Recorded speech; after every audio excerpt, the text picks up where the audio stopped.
Gandang hapon. Hello. Hello mga vloggers. Ayan yung baby namin. Si baby Daniel. Dito kami ngayon mga kauma. Nagpasyal kami dito sa ayan, sa taniman ng mani. So ayan ang ganda na ng taniman ng mani dito no. So by next month siguro sabi ni Manong Tuto. So ayan siya yung nag-aalaga dito. Taga-tanim ng farm. Ayan si Manang, nanguha na siya ng dahon ng niyog, no? Panggatong na nila yan. So, yan ka muna, Bi, ha? Tingin tayo dito.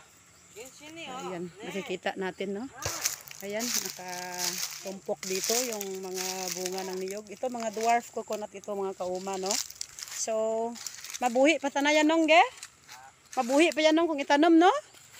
O yan, yung may mga interesado dyan na magtanim ng dwarf coconut, no? Basta kayo lang ang kukuha dito. Kunin nyo na lang dito mga kauma, no? Buhay pa yan, mabubuhay pa ito, Mga dwarf coconut ito mga kauma, no? Nakatambak lang dito yan. So, ito ay mga sanga niya. So, tinambak nila rin dito, no? Ang ginagawa nilang kakahuyan ito. So, yan, makikita natin, no?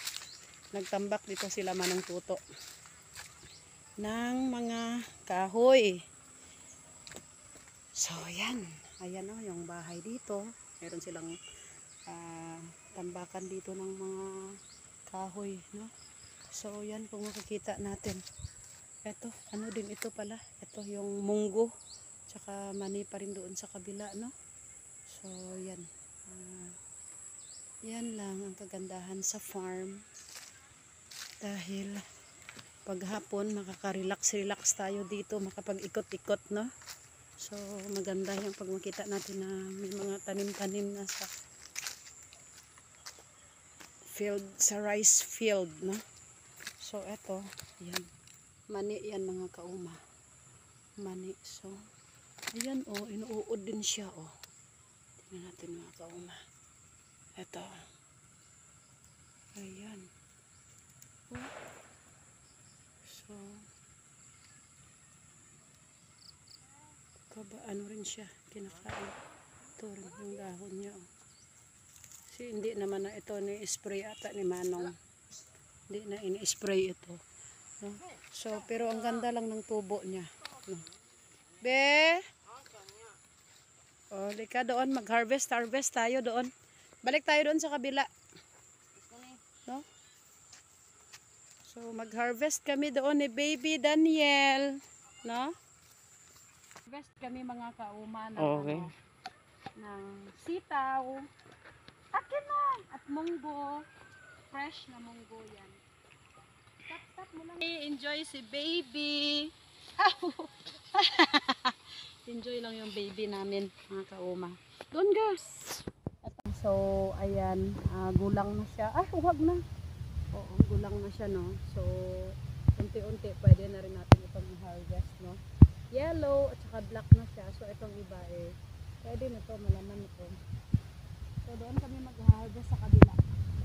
Teka, be. Doon tayo sa kabila, be. Yan, kukuha kami ng mga kauma, no? Ayan, mag-harvest kami. So, Tol, Noel, Brad. Diyan ka lang, be. Diyan ka lang. Stay where you are. Kukuha tayo ng natin. Yan. Yan kinuha namin, mga hinog na siya. Harvestin namin yan. Nauna na kami, first time namin kumuha. Nag-harvest kami. So, Tolso Noel, nauna kaming mag-harvest, no? Titikman namin yung sarap na, kung masarap ba itong fresh na munggo, no? Lagyan natin, gulayan natin mamaya at lagyan natin ng inihaw na isda, no? So, masarap ito mga kauma. So, yan mga kauma, after ng munggo, no, dito naman tayo sa sitaw or hantak. Hantak ito sa amin beans, no? Black beans. So, ang gusto ko dito ay yung yung malutong siya, no? Ayan, Diyan ka lang. Yan, tumutunog siya. Pag binali natin, Baby! Diyan lang si Baby Koy. Yan, kuha lang tayo ng panghalo rin natin. Alala, di. Tingin doon, Hi muna, hi! Hi! Hello! Nanggugulo. Dali na. Labas na. Labas na kami, dali. Kuha kami doon ng ano pa. Ang pansahog natin. Wag na! Ala, wag na yan. Sinisira mo, be. Dito, so pwede naman siguro ito mga kauma, i-mix natin yung munggo at saka yung beans, no? Yung sitaw. Yan na mga kauma, oh. Meron na kaming nakuha. Ito na yung nakuha namin, na harvest namin, no? So, kunti lang muna siya kasi kami lang naman ang kakain nito kauma, no? So, sarap ito kauma. So, ayan. Enjoy lang kami dito sa farm. So, thank you so much for watching. Abangan nyo yung another videos pa natin na darating, no? So, thank you. Bye-bye. Bye. Bye. Oh, bye-bye. Bye-bye na, bye-bye. Bye-bye. Hi. Hi, Dono. Hi. Bye-bye. Smile.